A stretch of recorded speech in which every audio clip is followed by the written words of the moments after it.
Good evening, visitors. Welcome to the Australian War Memorial's last post ceremony. My name is Emily Hiles, and joining us this evening from the Royal Australian Navy is Captain Paul Mogger. We warmly welcome the family of Lieutenant John Carruthers, whose story will be told shortly. We also warmly welcome the OCS class of December 1963 reunion delegation and the representatives of the 5th Battalion, the Royal Australian Regiment. This evening, we are honoured to acknowledge Rear Admiral Takanaka, Director General Operations and Plans, Japan Maritime Self-Defence Force, Major General Datuk Muhammad Nizam bin Haji Jafar, Commandant, National Resilience College, Malaysia, accompanied by Commodore Richard Bolton, Commandant of the Australian War College, and their accompanying delegations. We welcome the veterans who have served, those that are still serving, and the families that love and support them. We acknowledge the members of RSL and Services Clubs Association, RSL Victoria and RSL Queensland, who are watching the broadcast of this ceremony across Australia. During this evening's ceremony, wreaths will be laid at the base of the Pool of Reflection by family, visitors to the memorial, and students on behalf of Tarot Public School, New South Wales. If you're able, please stand and join in singing the National Anthem.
Please be seated if able.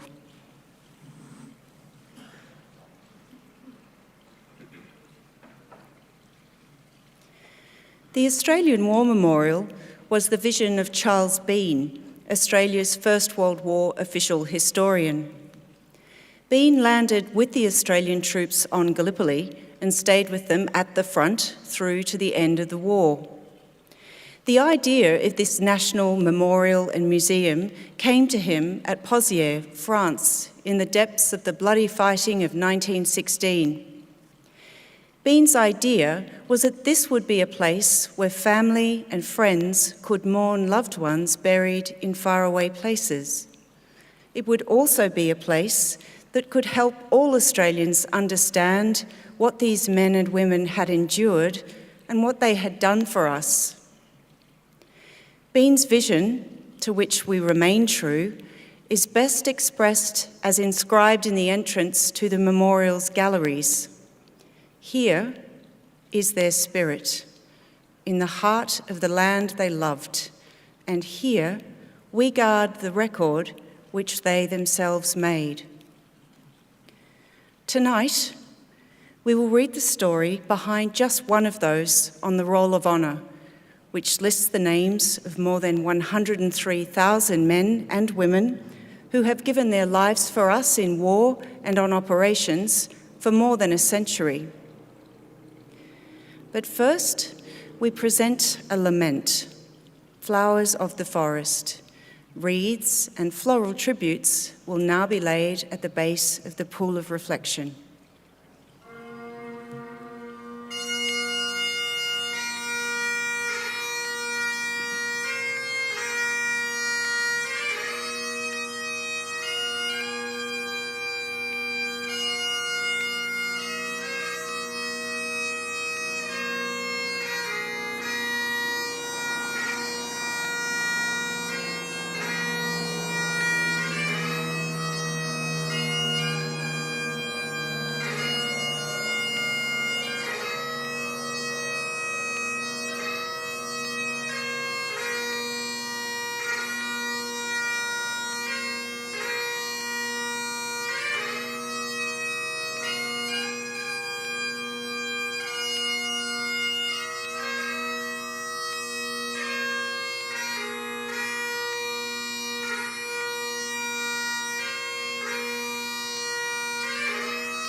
Today, we remember and pay tribute to Lieutenant John Carruthers. John Carruthers was born in Mount Morgan, Queensland, on the 28th of September 1938, the son of Jack and Claire Carruthers. His brother Laurie was born 4 years later. Jack Sr. was a minor engineer and a jack of all trades who had many varied jobs from the top end of Australia and down the eastern coast, which contributed to the many changes of schooling for the boys. The family finally settled in Halls Gap, Victoria, where the boys attended high school at Stawell Secondary College. John's father encouraged trade apprenticeships, and John entered a boilermaker apprenticeship with the government railways. His father also shared a strong interest in reading, and John would read into the early hours of the morning. During his apprenticeship, about 1957, John joined the Citizens Military Forces Royal Victorian Regiment, where he spent many happy hours and weekends. He then joined the Regular Army in April of 1960. After meeting his basic training requirements, John was posted to the 1st Armoured Regiment at Puckapunyal, where he successfully qualified as an armoured recovery mechanic. Like many young men at this time, John could not afford a car, but he loved his big black motorcycle. John also became quite fond of the 50-tonne Centurion tanks he was often called on to recover. In 1962, John met Margaret, and they later married in Footscray, having been introduced by close friend Elvira, who had lived in Halls Gap and attended high school with John. John proved to be a top-class soldier and junior leader. His commanding officer strongly recommended that he apply to attend Officer Cadet School at Portsea, but first he needed to complete his educational qualifications, which he did before starting at OCS in January 1963. An intensive physical and academic year followed, which John enjoyed immensely, graduating on the 13th of December 1963. As a newly commissioned and proud second lieutenant, John was allotted to the Royal Australian Electrical and Mechanical Engineers. Early in 1964, he and Margaret moved to Bandiana, where John was posted to the staff at the Ramey Training Centre. At the end of John's Bandiana posting, he and Margaret moved to Brisbane, and in August of 1965, their daughter Janine was welcomed to their family. It was about this time John contemplated a transfer to the Royal Australian Infantry, which was confirmed on the 10th of May 1966. He was posted to the 5th Battalion, the Royal Australian Regiment at Holsworthy in New South Wales. Raised on the 1st of March 1966, 5 RAR began the task of building a unit from the ground up in preparation for deployment to South Vietnam. On his arrival, John was appointed commander of 4th Platoon B Company under his former OCS instructor, Major Bruce McQualter. He and the battalion officers and men began weeks of intensive training to meet the battalion's demanding operational standards.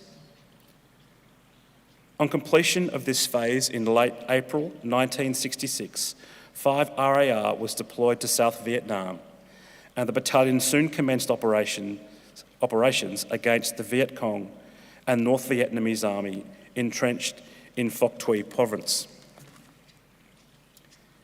John's leadership and courage were tested, particularly on Operation Sydney 1 and Sydney 2 during July. It was on these operations that 5 RAR established a battalion-sized cordon around a village to the north of Nui Dat, where in the pre-dawn light, John sighted 2 Viet Cong moving on a track towards the centre of the village. He held his fire, aware that the cordon was not completely in position and that any noise would alert the Viet Cong.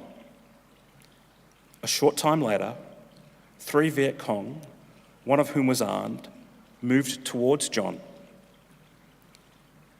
In the semi-darkness, John silently captured them and disarmed the one with the weapon. A few minutes later, as the cordon was closed, 3 armed Viet Cong were engaged by 4 platoon, 2 of whom were wounded and captured and 1 killed. The actions and courage of Lieutenant John Carruthers enabled the cordon of the village to be closed successfully before the Viet Cong became aware of the battalion's presence. For this action and operations elsewhere in the province, John was later mentioned in dispatches for outstanding courage and leadership of such high order that it served as an inspiration to the men of his platoon. At the end of December 1966, John was promoted to provisional lieutenant. On the 21st of February 1967, John was platoon commander of 4 Platoon B Company when his armoured personnel carrier detonated a massive landmine. The carriers went into counter-ambush positions as John and his company commander, Major Bruce McQualter, dismounted and moved forward to attend the wounded soldiers. As they did so, an anti-personnel mine tripped nearby, badly wounding both officers. John was taken to the 36th Evacuation Hospital at Vung Tau, where he died on the 24th of February. Major Bruce McQualter succumbed to his wounds 2 weeks later.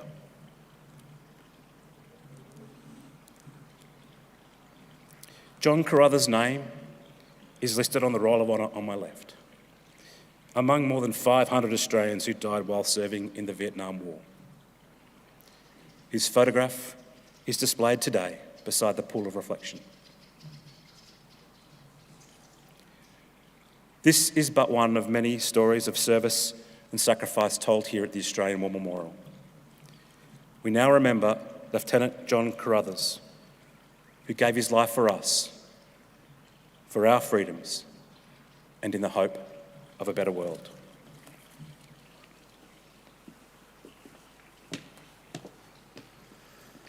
Please stand for the reading of the Ode and the sounding of the last post.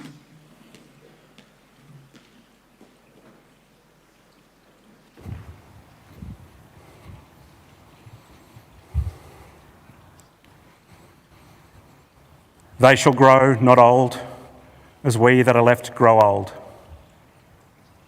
Age shall not weary them, nor the years condemn. At the going down of the sun and in the morning, we will remember them. We will remember them.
lest we forget.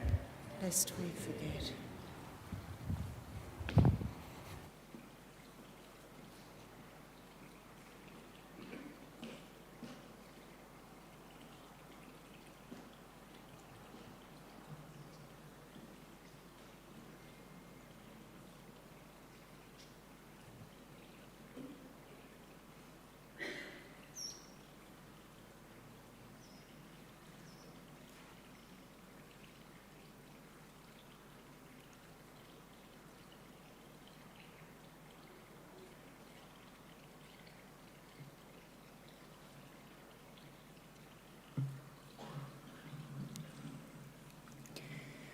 We leave you this evening with the words of the memorial's founder, Charles Bean.